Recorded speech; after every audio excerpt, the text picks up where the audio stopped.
اعوذ باللہ من الشیطان الرجیم بسم اللہ الرحمن الرحیم اللہم صلی علی محمد و آل محمد وعجل فرجہم۔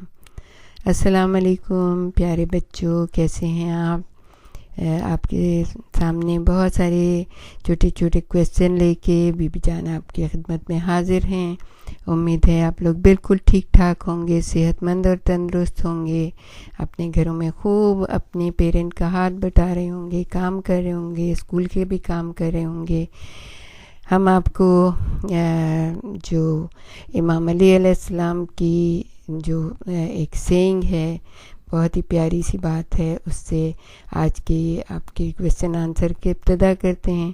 امام علی علیہ السلام نے علم کے بارے میں کہا کہ علم مضبوط سہارا ہے، یعنی جب بھی آپ کسی بلندی پہ چڑھتے ہیں، جب بھی آپ کوئی کسی اونچی جگہ پہ جانا چاہتے ہیں تو آپ کو کسی سہارے کی ضرورت ہوتی ہے۔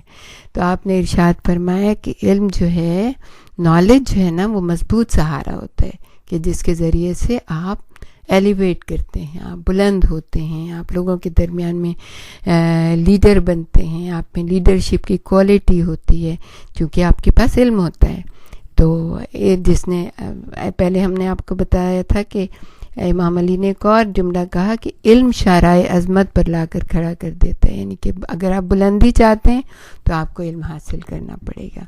تو آج ہم جس چیز کے بارے میں آپ کو بتا رہے ہیں، آپ کے گھروں میں ہر ایک کے گھر میں موجود ہوتی ہے، اور کبھی کبھی ہم اس کو نکال کے پڑھتے بھی ہیں اور کوشش بھی کرتے ہیں کہ اس سے کچھ استفادہ حاصل کریں، لیکن عموماً یہ ہوتا ہے کہ پورے سال کے بعد ہم ایک دفعہ رمضان المبارک میں اس کو نکالتے ہیں، اس کو پڑھتے ہیں اور بس پڑھ کے ہم رکھ دیتے ہیں، حالانکہ وہ ایک ایسی چیز ہے کہ ہمیں اس کو ہر وقت اپنے ساتھ رکھنا چاہیے۔ جب بھی ہمیں کسی کوٹیشن کی ضرورت ہو، جب بھی ہمیں کوئی راستہ نظر نہ آ رہا ہو، جب بھی ہمیں دوسروں کے اوپر اپنے علم کی برتری کو ظاہر کرنا ہو یا ان کے کویسچن کا آنسر کرنا، تو ہمارے پاس یہ کتاب ضرور ہونی چاہیے اور ہمیں اس کو یاد کرنا چاہیے اور اس کی باتوں کے اوپر عمل کرنا چاہیے۔ تو وہ کون سی کتاب ہے بھلا؟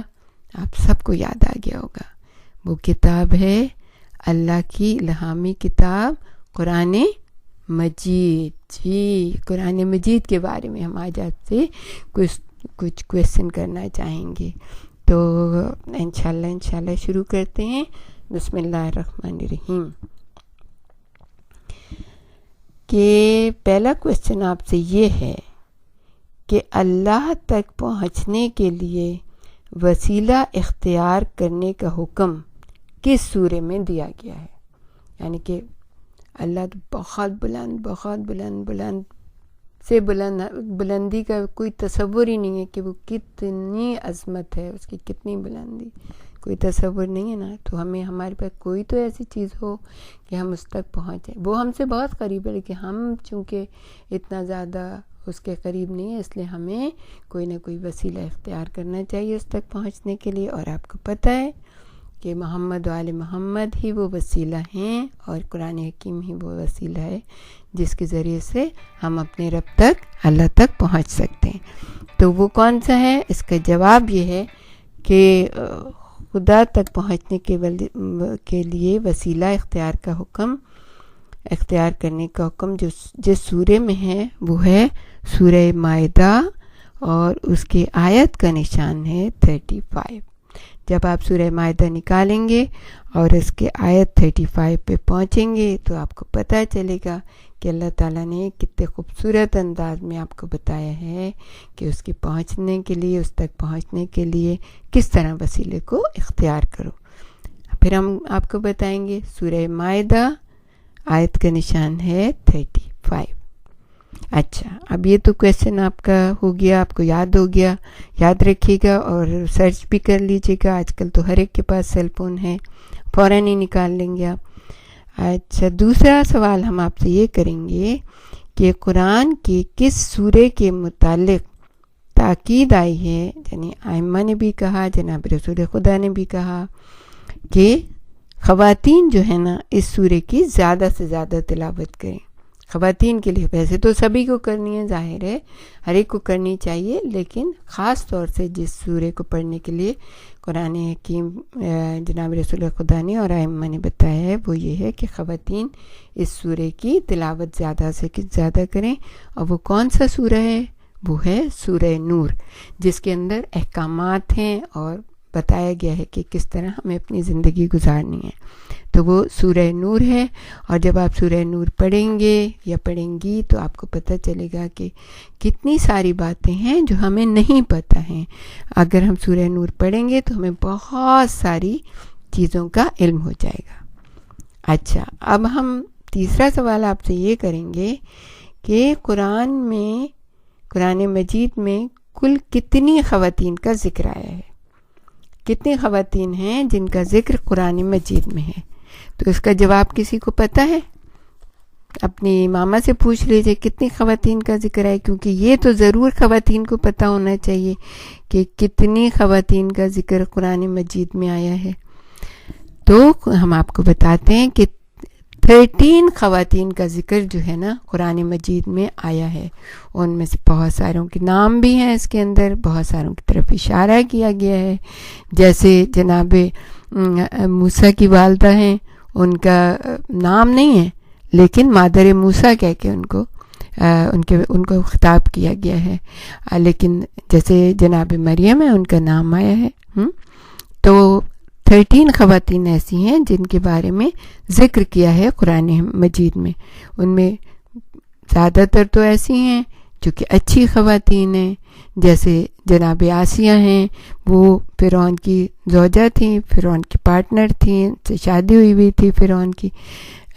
لیکن کیا تھا کہ وہ تو دین موسیٰ کے اوپر ایمان لائی تھیں، اللہ کو ایک مانتی تھیں، اور بہت نیک اور پارسا، جنہوں نے آپ کو پتہ ہے اسٹوری تو پتہ ہے، حضرت موسیٰ کو جو صندوق میں بند کر کے ان کی والدہ نے صندوق کو حوالے کر دیا تھا دریا کے، تو وہی تھیں جنہوں نے حضرت موسیٰ کو نکالا اور پھر ان سے ان کی جان بچائی اور ان کی پرورش کی تھی. بہت بہترین کیریکٹر کی مالک تھیں وہ، اور اللہ پہ یقین کامل رکھتی تھیں. تو 13 خواتین ایسی ہیں جن کا ذکر قرآن مجید میں آیا ہے. اچھا، پھر ہم آپ سے یہ سوال کریں گے کہ خدا کے احکامات سب سے زیادہ کس سورے میں نازل ہوئے ہیں؟ یہ کون سا سورہ ہے جس میں اللہ تعالیٰ نے اپنے سب سے زیادہ احکامات، مطلب جسٹ ہے گویا کے احکامات کا پورے قرآن کا، وہ کون سا سورہ ہے جس کے اندر اللہ تعالیٰ نے سب سے زیادہ احکامات بیان کیے ہیں؟ ہاں، کسی کو پتہ ہے؟ نہیں پتہ؟ ماما سے پوچھ لیں، ڈیڈی سے پوچھ لیں، کسی سے بھی پوچھ لیں. تھوڑا تھوڑا تو سب کو پتہ ہوتا ہے نا، لیکن چلیں ہم آپ کو بتا دیتے ہیں. وہ ہے سورہ بقرہ، جس میں اللہ تعالیٰ نے اپنے بہت سارے احکامات جو ہے نا بیان کر دی ہیں. اور چھوٹی سی اچھی سی بات آپ کو بتائیں کہ جب آپ کوئی بھی سورہ پڑھتے ہیں نا تو آپ جیسے اور بہت ساری چیزیں جب آپ اسکول میں ہوتے ہیں تو آپ جب ٹیچر آپ کو کچھ بتا رہا ہوتا ہے تو آپ رائٹ ڈاؤن کر لیتے ہیں، چھوٹے چھوٹے نوٹس لکھ لیتے ہیں، اور پھر جب وہ نوٹس آپ لکھ لیتے ہیں تو پھر جب بھی آپ کو ضرورت پڑتی ہے آپ اپنی وہ نوٹ بک اٹھاتے ہیں اور اس کے اندر سے آپ سارا کچھ دیکھ لیتے ہیں. تو اسی طرح ہم کہیں گے کہ جب آپ قرآن پڑھیں، اس کا کوئی بھی چھوٹا سا سورہ لگے آپ کو یہ اللہ تعالیٰ نے ہمیں حکم دیا ہے، اس چیز سے منع کیا، تو آپ رائٹ ڈاؤن کر لیا کریں. تو آپ کے پاس بہت اچھے سے نالج جمع ہو جائے گی، اور پھر آپ اس کو جب یاد کر لیں گے تو وہی جیسے امام نے کہا ہے کہ آپ میں لیڈرشپ کی کوالٹیز آ جائیں گی، آپ بہت اچھے سے لوگوں کو جواب دے سکیں گے، کوئی بھی سوال کرے گا تو، اور آپ اس کے اوپر عمل بھی کریں گے. تو اچھا، اب جو سوال ہے وہ یہ ہے کہ وہ کون سا سورہ ہے جو ایک مرتبہ مکے میں نازل ہوا اور دوسری مرتبہ مدینے میں نازل ہوا؟ ایک ہی سورہ ہے مگر 2 مرتبہ نازل ہوا، ایک ہجرت سے پہلے اور ایک ہجرت کے بعد. سب کو پتہ ہوگا، مجھے پتہ ہے اچھی طرح سے، آپ کی بیوی جان جانتی ہیں کیونکہ جب ہم چھوٹے تھے تو یہ والی بات ہمیں پھر بھی پتہ تھی. تو وہ کون سا ہے آپ سب کو پتہ ہوگا، یقیناً آپ بتا دیں گے. وہ ہے، ہم بھی آپ کے ساتھ شامل ہوتے ہیں، وہ ہے سورہ حمد. اللہ تعالیٰ کی حمد و ثنا بھی ہے جس میں، اور اس کے بہت ہی پیاری سی سورہ ہے. آپ کو پتہ ہے نا کہ ہر رکعت میں جو 2 رکعت پہلی رکعت جو ہوتی ہیں فجر میں بھی 2 دفعہ ہر رکعت میں پڑھنا ہوتا ہے، ظہر اثر میں بھی 2 دفعہ پہلی 2 رکعتوں میں پڑھنا ہوتا ہے، اور پھر اسی طرح مغرب کی 2 رکعت، عشاء کی 2 رکعت میں سورہ حمد پڑھنا ہوتا ہے۔ تو اتنا عظیم ترین سورہ ہے کہ دن میں کم از کم 10 دفعہ تو اس کو پڑھنا ہی ہوتا ہے۔ ویسے بھی جب بھی کوئی مشکل آتی ہے یا علم حاصل کرنے بیٹھ رہے ہوتے ہیں یا کوئی بھی کام کرنے بیٹھے ہیں تو ایک چھوٹی سی بات کریں، تھوڑا سا اپنا ذہن کو لگائیں کہ ہمیں اللہ کا نام لے کے شروع کرنا ہے، اور پھر ہم کیا کریں، ہم سورہ حمد پڑھیں تاکہ اللہ تعالی ہماری مدد کریں۔ تو سورہ حمد وہ سورہ ہے جو 2 مرتبہ نازل ہوا ہے جناب رسول خدا پہ۔ اچھا، قرآن مجید میں سوال یہ ہے کہ قرآن مجید میں حضرت جبرائیل کے کون سے 2 صفاتی نام ذکر ہوئے ہیں؟ حضرت جبرائیل کے بارے میں آپ کو پتہ ہے نا، وہ فرشتے جو کہ رسول اللہ کے اوپر وحی لے کے نازل ہوتے تھے، کہ اللہ تعالیٰ نے بھی بہت سی دفعہ آپ کے دل کے اوپر القاء کر دی، لیکن بہت سی دفعہ جبرائیل کو وسیلہ بنایا اور اپنے وحی کا امین بنایا، اور جناب جبرائیل علیہ السلام جناب رسول خدا کے پاس وحی لے کے آتے تھے۔ تو وہ 2 صفات، ان کے 2 صفاتی نام جو ہے نا وہ قرآن حکیم میں درج کیے گئے۔ اس میں پہلا جو ہے وہ ہے روح الامین، یعنی روح الامین اس کلام کو لے کے حاضر ہوئے، اور دوسرا ہے روح القدس۔ اور روح القدس تو آپ کو پتہ ہے، جب آپ سورہ انا انزلنا پڑھتے ہیں تو آپ کو یہ نام آپ کے ذہن میں آتا ہے کہ یہ نام بہت ہی عظیم فرشتے ہیں، بہت ہی مددگار ہیں، مومنوں کے بھی مددگار ہیں۔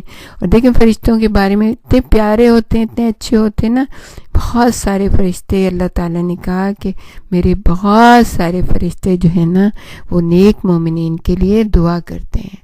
تو ہمیں اللہ تعالیٰ ان نیک مومنین میں شامل کرے جن کے لیے فرشتے دعا کرتے ہیں اور استغفار کرتے ہیں۔ تو فرشتوں سے بھی محبت کریے، کیونکہ وہ آپ کے لیے استغفار کرتے ہیں، آپ کے لیے دعائیں کرتے ہیں۔ تو جب آپ دعا کیا کریں تو ان کے لیے بھی دعا کیا کریں کہ جو ہمارے لیے دعا کرتے ہیں، ہمارے لیے استغفار کرتے ہیں، اللہ تعالیٰ ان کے درجے کو بہت بلند کرے اور ان کو مزید ایلیویٹ کرے، اور ہمارے لیے ان کو بہت ہماری پروٹیکشن بھی کرتے ہیں، ہمارے آگے پیچھے دائیں بائیں رہتے ہیں۔ جو نیک بچے ہوتے ہیں، جو نیک لوگ ہوتے ہیں، ان کی پروٹیکشن کرتے ہیں، اللہ تعالیٰ سے دعا کرتے ہیں کہ اللہ تعالیٰ ان کو شیطان کی شر سے بچائے، اور اللہ تعالیٰ ان کو کسی مصیبت میں مبتلا نہ کرے۔ اور آج کل دیکھیں کس قدر کرونا، آپ تو پریشان ہو گئے ہوں گے، اسکول بھی نہیں جانا ہو رہا، بس گھر میں ہی رہنا ہو رہا ہے، لیکن بہت اچھا ٹائم ہے، آپ کو اپنے پیرنٹس کے ساتھ رہنے کا بہت کم ٹائم ملتا تھا، ہر وقت اسکول، پھر مدرسہ، پھر گیمز اور یہ ساری چیزیں۔ آج کل آپ اپنے پیرنٹ کے ساتھ ہیں، فل انجوائے کریں۔ اللہ تعالیٰ آپ کی اور آپ کے پیرنٹ کی صحت صحیح رکھے، اور انشاءاللہ یہ وقت بھی نہیں رہے گا۔ دعا کریے گا اللہ سے کہ ہم سب کو صحت و سلامتی کے ساتھ رکھے اور ہمیں سیدھی راہ پہ چلنے کی توفیق عطا فرمائے۔ ربنا تقبل منا انک انت سمیع العلیم وتب علینا انک انت التواب الرحیم۔ اور ساتھ ساتھ یہ دعا ضرور کیا کریے کہ اللہ تعالی ہمیں امام زمانہ کے مددگاروں میں شامل کرے۔ انشاءاللہ ہمارے ساتھ ہی رہیے گا، ہم بہت سارے کویسچن لے کے آپ کے سامنے حاضر ہوں گے، کویسچن بھی اور آنسر بھی، ٹھیک ہے انشاءاللہ۔ اوکے، اللہ حافظ۔